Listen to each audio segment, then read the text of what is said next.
ಇದೆಲ್ಲ ಶುರುವಾಯ್ತಲ್ಲ, FIR ಹಾಕಿದ್ರು, ರೇವಣ್ಣನ ಮೇಲೂ ಒಂದು ಹಾಕ್ಸಿದ್ರು. ಈ ಕ್ಷಣದವರೆಗೆ ರೇವಣ್ಣ ಅವ್ರ ಪಾರ್ಟ್ ಮಾತ್ರ ನಾನು ಹೇಳ್ತಾ ಇದ್ದೇನೆ, ಯಾರೂ ನೇರವಾಗಿ ರೇವಣ್ಣ ಅವ್ರ ಮೇಲೆ ಕಂಪ್ಲೇಂಟ್ ಕೊಟ್ಟಿಲ್ಲ.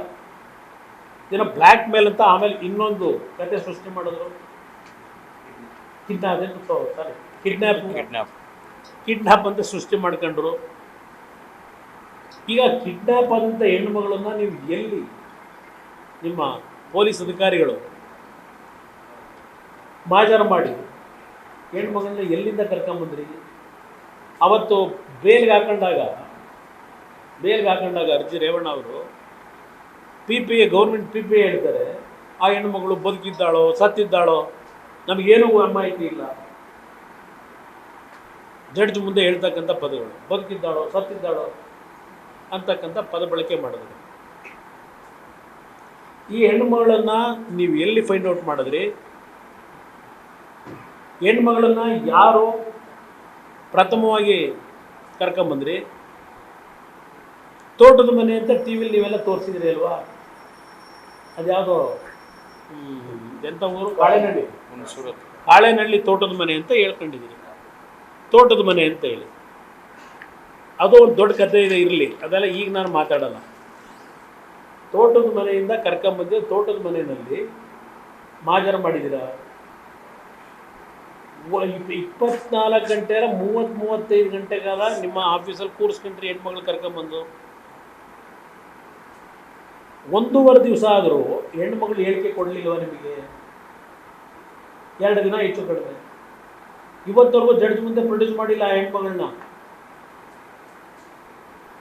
ಏನಕ್ಕೆ 2 ದಿನ ಆದರೂ ನೀವು ಜಡ್ಜ್ ಮುಂದೆ ಪ್ರೊಡ್ಯೂಸ್ ಮಾಡಿಲ್ಲ? ಆಮೇಲೆ ಅಲ್ಲಿ ಯಾರನ್ನು ಕರೆಸ್ಕೊಂಡು ಒತ್ತಡಗಳು ಹೆಂಗೆ ಹಾಕೊಂಡಿದ್ದೀರಿ? ಆ ಹೆಣ್ಮಗಳಿಂದ ಹೇಳಿಕೆ ತಗೊಳ್ಳೋದಕ್ಕೆ. ಇವತ್ತು ಬೆಳಗ್ಗೆನೂ ಪೇಪರ್ ನೋಡಿದೆ, ರೇವಣ್ಣ ಅವರು ನಾವು ಹೇಳ್ದಂಗೆ ಕೇಳ್ತಾ ಇಲ್ಲ, ನಮಗೆ ಸಹಕಾರ ಕೊಡ್ತಿಲ್ಲ ಅಂತ ಇವತ್ತು ಒಂದೇನೋ ಮಾಹಿತಿ ಸೌರ್ಕ ಮಾಡಿದ್ದೀರಿ SITಯಿಂದ. ನೀವು ಹೇಳ್ದಂಗೆ ರೇವಣ್ಣವ್ರು ಬರ್ಕೊಡ್ಬೇಕಾ?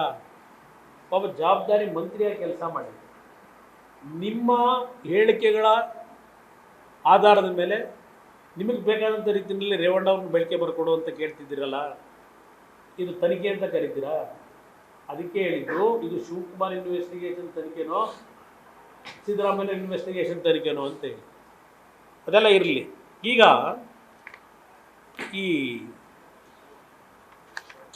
ಅದ್ಯಾವುದೋ ಒಂದು ಕಾರ್ತಿಕ್ ಅಂತ ಹೇಳಿ ಯಾರೋ ಹುಡುಗ ಪೆನ್ ಡ್ರೈವ್ ಕತೆ ಶುರುವಾಯ್ತಲ್ಲ, ಈ ನೆನ್ನೆ ದೇವರಾಜೇಗೌಡರು ಅಂತೇಳಿ ಅವ್ರ ಮೇಲೆ ಎಲ್ಲ ಕೆಲವು ಮಾಹಿತಿ ಇಟ್ಟಿದ್ದಾರೆ ನಿಮ್ಮ ಮುಂದೆ. ಈ ಕಾರ್ತಿಕ್ ಅನ್ನೋರು ಎಷ್ಟನೇ ತಾರೀಕು ಹೇಳಿಕೆ ಕೊಟ್ಟಿದ್ದವನು?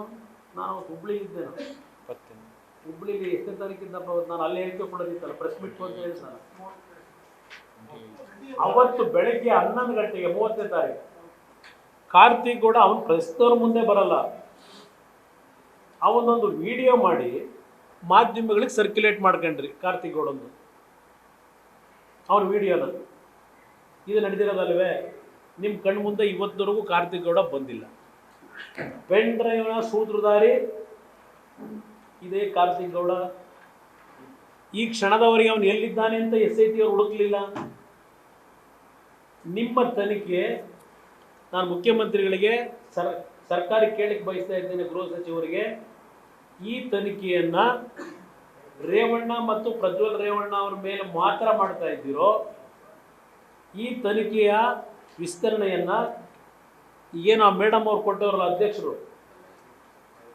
ಆಯೋಗದ ಅಧ್ಯಕ್ಷರು, ಅದರ ಆಧಾರದ ಮೇಲೆ ಎಲ್ಲ ರಾಜಕಾರಣಿಗಳು ಇದೆಲ್ಲ ಹೇಳಿದಾರಲ್ಲ, ಅದ್ರ ಜೊತೆಗೆ ಈ ವಿಡಿಯೋ ಬಿಟ್ಟಿದ್ದಾರಲ್ಲ ಮಾರ್ಕೆಟ್ಗೆ ಪೆನ್ ಡ್ರೈವ್ನ, ಅದನ್ನು ಒಳಗೊಂಡಂತೆ ನೀವು ತನಿಖೆ ಮಾಡೋದಕ್ಕೆ ಹೇಳಿದಿರೋ ಡೈರೆಕ್ಷನ್ನು. ಇದು ಇಲ್ಲಿರ್ತಕ್ಕಂಥ ಪ್ರಶ್ನೆ. 15 ದಿವಸ ಆಗಿದೆ. ಅವನು ಕಾರ್ತಿಕ್ ಕೂಡ ಹೇಳ್ದ, ನಾನು ಕೊಟ್ಟಿರ್ತಕ್ಕಂಥ ವಿಡಿಯೋ ಓನ್ಲಿ ದೇವರಾಜೇಗೌಡರಿಗೆ ಅಂತ ಹೇಳ್ತಾ ಇದ್ದಾನೆ ಅಲ್ವೇ? ವಿಡಿಯೋ ಮಾಡಿ ಕಳಿಸಿದ್ದಾನೆ. ಇವತ್ತಿನವರೆಗೆ ಅವನ್ನ ಅರೆಸ್ಟ್ ಮಾಡಲಿಲ್ಲ, ಇವತ್ತಿನವರೆಗೆ ಅವನು ಹೊರಗಡೆ ಬರಲಿಲ್ಲ. ಅವನಲ್ಲಿ ಸ್ವಚ್ಛತೆ ಇದ್ದರೆ ಯಾತಕ್ಕೆ ಅವನ್ನ ಇನ್ನೂ ಪ್ರೊಟೆಕ್ಷನ್ ಮಾಡಿದ್ದೀರಿ? ಎಲ್ಲಿದ್ದಾನವನು?